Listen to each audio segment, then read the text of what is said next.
여러분, 깨달음이랑 한마디로 정의하면요, 뇌의식, 표면의식과 무의식의 괴리가 전혀 없는 상태예요. 그러면 갈등이 없어요. 그런데 이 뇌의식과 무의식의 괴리가 있으면 갈등이 있어요. 자, 어떤 갈등이냐면 분명히 머리로는 엄마 아빠가 있어. 근데 마음에서, 무의식에서는 없는 분들이 있어요. 여러분, 저를 지금 말이 돼, 헤라님? 마음으로 인정하는 거와 머리로 인정하는 걸 모르셔서 그래요. 머리로는 이렇게 호적에도 있고 이렇게 가면 엄마가 있는데 내가 그걸 마음으로 인정 안 했으면 없는 거예요. 제가 그랬어요. 저희 엄마를 보면 사랑받고 싶고 사랑하는 마음이 나오고 반갑고 이래야 되는데 웬 어떤 엄마라는 이름을 가진 여자가 있어. 이렇게 보여요. 마음이 냉정해. 거리감이 있어요. 그래서 친구들을 보면서 나랑 친구들은 마음이 다르다는 걸 알았어요. 걔들은 학교에 엄마가 오면 이래. 엄마! 이러고 뛰어가요. 그리고 확 안아요. 나는 엄마가 오면 이렇게 멀리서 봐요. 왔어? 이렇게. 그때는 그게 왜 그런지 몰랐어요. 머리로는 엄마인 걸 아는데 내 무의식, 마음은 엄마로 인정을 안 해서 엄마인 걸 모르는 거예요. 엄마 없는 애로 사는 거죠. 그러니까 얼마나 혼란스러워요? 머리로 보면 엄마인데 마음에서는 없는 것 같아. 그래서 그 이상한 느낌. 그 이상한 느낌을 일으켜요. 여러분, 마음 자체가 괴로움이에요. 마음 자체가. 이상한 느낌이 올라와, 엄마를 보고. 엄마로 인정이 안 되니까. 머리로 엄마인 걸 알고 마음으로도 엄마인 걸 인정이 되는 사람은 그만큼 편안하죠. 그런데 엄마를 많이 미워하는 사람, 엄마로 인정 안 하는 거예요. 엄마는 어떤 존재죠? 마음 안에서 나를 지켜주고 사랑해주는 존재인데 엄마를 막 미워해. 그러면 원수를 미워하는 거지? 적을 미워하잖아요. 그렇죠? 그럼 엄마는 엄마로 인정 안 하고 무의식에서는 내 적, 나의 원수, 나를 해코지하려는 사람으로 인식하는 거잖아. 그러니 얼마나 이 머리로 인식하는 거와 마음이 인식하는 게 다르니 얼마나 괴로워요.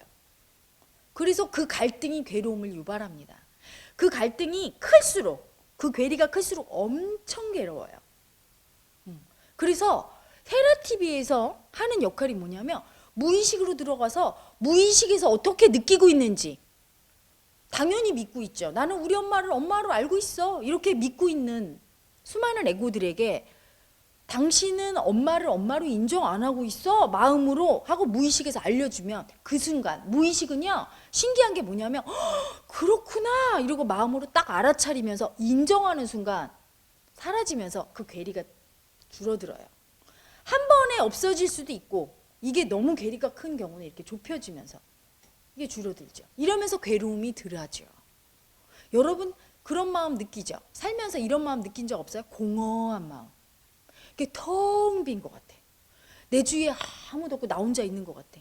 그거 엄청 이상한 마음인 걸 왜 모르세요? 자, 내가 지금 여기 지구의 별에 살고 있고 내 주변에 사람이 많고 엄마 아빠도 있고 나는 다 가졌어. 근데 왜 공허해? 머리로는 그렇게 인식하지요. 마음에서는 아무것도 없다로 인식해요. 나한테는 엄마 아빠도 없고 여기 지구별에 사람도 없어. 난 여기 혼자 있어. 그래서 공허한 거야. 그리고 가진 게 아무것도 없어. 가진 게 아무것도 못 가졌네? 이렇게 인식해서 공허한 거야. 무의식은. 대부분 그걸 인정을 못해요. 혜라님 내가 지금 눈 뜨고 보고 있잖아. 이렇게 눈 뜨고 여기 다 보이는데 뭐가 인정을 못해? 이래요. 그럴 때 제가 이제 심화 상담할 때 제가 가끔 그러죠. 뭐 손수건이나 스카프 갖고 있는 분한테 잘 보세요. 자, 무의식은 느낌이에요. 머리가 아니야. 생각이. 머리로는 당신 거 맞지? 맞대요. 며칠 날 샀어. 언제 샀대요. 그러니까 내 거 맞대. 근데 자 느낌으로 봐. 자기 거 같은 느낌이야. 남의 거 같아. 그러면 제 거 아닌 것 같은데 이상해. 어머 이상해. 이렇게 나와요. 스카프, 가방부터 신발부터 옷 다 가진 거를 다 해. 나중에는 남편, 자식까지 하면 이상하네. 이렇게 나와요. 그게 무의식이에요. 그 이상한 느낌이 그러니 현실과 얼마나 괴리가 있어. 그래서 어떤 분이 그러더라고요. 혜라님 그래서 내 삶이 그렇게 이상했어. 아무리 가져도 통장에 이렇게 찍힌 돈을 보면 이게 내게 아닌 것 같고 그러니까 답답하고 내게 아닌 것 같으니까 빨리 남이 비난할 것 같아. 그래서 얼른 써버린대요. 남이 너 왜 남의 돈 갖고 있어? 이럴 것 같아 얼른 써버리고 또 보면 아무것도 없으니까 남편한테 또 달라고 한대요. 그러다가 남편하고 싸우기도 하고 그 이상한 느낌을 못 알아차리니까 그게 가짜고 관념이 일으키는 마음인데 그 마음이 왜 생기느냐 여러분 무의식은요 자기 멋대로 해요. 내가 믿고 싶은 대로 믿어. 예를 들어 이런 거지. 어렸을 적에 맨날 엄마 아빠가 나를 내비두고 돈 벌러 나갔어.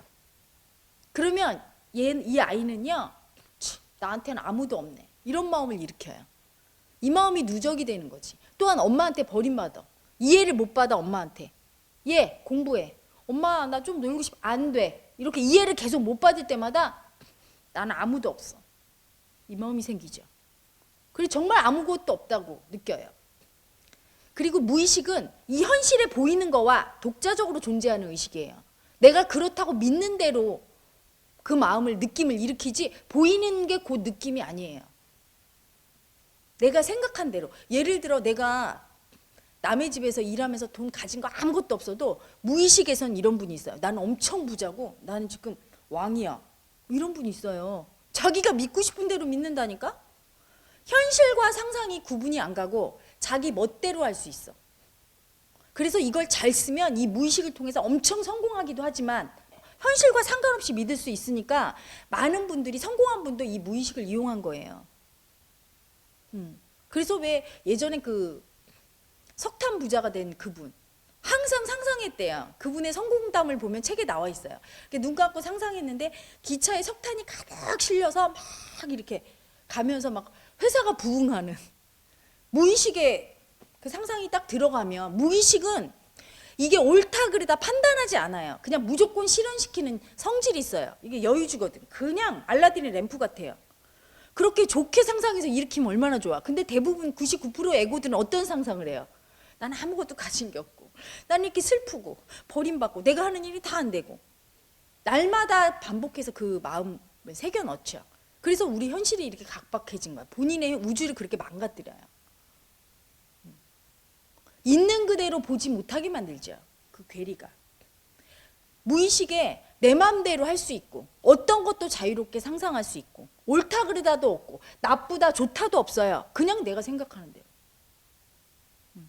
우리는 그냥 에이씨 엄마 미워 죽겠어, 죽어버려, 이렇게 얘기할 때 진짜 죽기를 원하지 않잖아요, 여러분. 근데 무의식은 농담이 안 통해요. 얘는 그냥 받아들여요.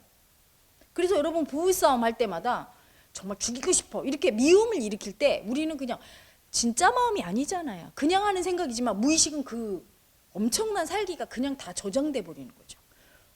자기가 엄청난 짓을 하는 걸 모르고 사는 분들이 있어요. 그래서 무의식에 들어가 보면 전부 다 죽이고 싶은 마음을 일으키고 있으면서 머리로는 아니거든요. 자기가 그걸 모르면 어떻게 해요? 자기와 남을 계속 공격하면서 살게 되는 거죠. 무의식을 모르면 당하게 돼 있어요. 그리고 무의식 속에 그 파동하는 그 관념이 굉장히 머리의 의식, 표면의식처럼 합리적이고 눈에 보이는 거와 같을 거라고 생각해요. 그리고 가능이 있고 불가능이 있을 거라고 생각해요. 무의식은 불가능이 없어요. 그래서 여자분들 중에 한 80% 이상이 무의식은 자기가 남자인 줄 알아요. 왜? 남자를 원했거든. 폐 속에 있을 때 엄마가 아들을 낳아야 되는데 그러면 나 남자 할래. 꿈에도 여자인 줄도 모르는 무의식도 있더라고요. 너 여자지? 그럼 미쳤니? 내가 남자인데. 그러면 이제 응? 야 근데 왜 남자처럼 거시기가 없어? 이렇게 얘기하면 뭐 그거 있어야 남자야? 내가 남자라면 남자지. 이게 무의식이에요. 무대뽀야. 그냥 내가 그렇다면 그런 거야. 이렇게 되는 거죠. 이런 의식의 특성이 있어요. 무의식의 특성. 그러니까 엄청 이상해요. 한 30년 전에 죽은 사람도 살아있어요. 무의식에 들어가면은 버젓이 살아있어. 그러니 얼마나 머리를 볼 때는 없는데. 제가 그랬죠. 제가 대학교 때 아빠가 돌아가셨거든요. 머리로는 아, 아빠 돌아가셨구나. 마음으로는 못 받아들여요. 아빠 돌아가신 걸. 살아있어. 살아있는데 안 보이면 어떻게 하죠? 에고는 찾아다녀요. 24살에 아버지 돌아가셨는데 자운성가를 만나기까지 38 동안 저는 헤매고 아빠를 찾아다녔어요. 그걸 몰랐어요. 아빠 찾아다닌지. 그러니까 아빠 찾는데 바빠서 내 인생을 하나도 못 사는 거죠. 마음 공부하러 수행 오시는 분들 중에 보면 정말 사랑하는 사람이 죽고 나서 제대로 된 삶을 못 사는 분이 많아요. 왜? 이 에고가 그 사람을 찾아다녀. 그래서 여러분 왜 TV에 보면 가끔 나오죠. 사랑하는 딸이 죽고 나서 아버지는 알코올 중독되고 엄마는 병 걸려서 이혼하고. 왜 그래요? 죽은 걸 받아들였으면 정신 차려서 살 텐데 안 받아들인 거야. 그러니까 그 딸이 어디인가 있다고 헤매고 막 그 딸을 그리워하고 찾고 마음 안에서 계속. 머리는 죽었는데 마음은 안 죽었으니 얼마나 괴로워요. 죽은 사람은 죽은 사람에게, 산 사람은 산 사람끼리 이렇게 돼야 되는데 그게 안 되는 거죠. 그게 무의식이야, 여러분. 얼마나 괴로운데. 그리고 그 무의식에서 그 마음을 일으키는 마음을 보지 못하면 그 무의식에 희생되고, 그 머리와 무의식의 괴리로 엄청난 갈등을 일으키고, 그 갈등을 해소하는 방법이 무의식 속에 자기가 그렇게 이상하게 굳게 믿고 있는 그 관념, 그 이상한 의식 알아차려야 돼요. 알아차리고 인정 못했던 걸 인정하고, 거부했던 마음을 풀고, 좋고 나쁨이 없음을 알고 받아들일 때 편안해져요. 그래서 이 뇌의식과 무의식의 괴리가 사라질수록 에고는 편안하고 완전히 하나가 돼서 있는 그대로 현실을 다 받아들이고 인정하고, 머리로 보는 현실과 마음으로 느끼고 받아들이는 현실이 일치할 때 우리는 그걸 깨달음이라고 부르죠. 그리고 그때는 이 무의식인 마음을 자유자재로 쓸 수 있어요. 자유자재로 써서 스스로의 삶도 즐기고 남의 삶도 치유하고, 그런 자유자재로운 삶, 대자유의 삶을 살 수 있게 되죠. 행복하게 되고 괴로움이 전혀 없는 삶을 영위할 수 있습니다. 그래서 마음 공부를 하는 거고요.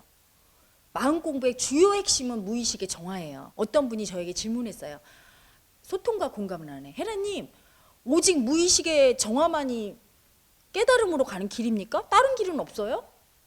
뭐 에크하르트 톨레는 어느 날 각성이 와서, 우울증을 앓다 어느 날 각성이 와서 그냥 깨달았고요. 가끔 스승한테 한 대 딱 얻어맞고 이렇게 딱 깨치는 분도 있고 한데, 그런 분들도 있는데 꼭 뭐 무의식 정화해야 되나요?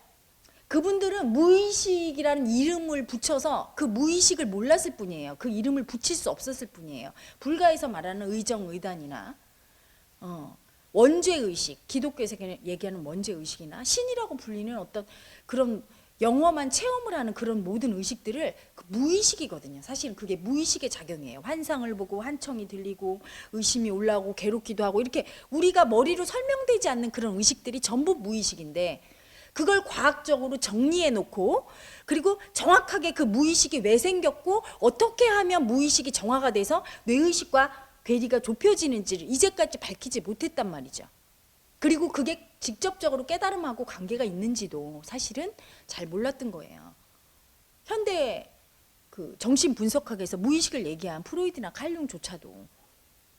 그런데 이제 현대에 깨어난 우리들이, 더 선진화된 우리들이 더 과학적이고 합리적이고 더 정신 분석학적인 방법으로, 체계적인 방법으로 깨달음의 길로 가고 있는데, 그 과정에서 무의식을 인지하는 건 필수적이죠.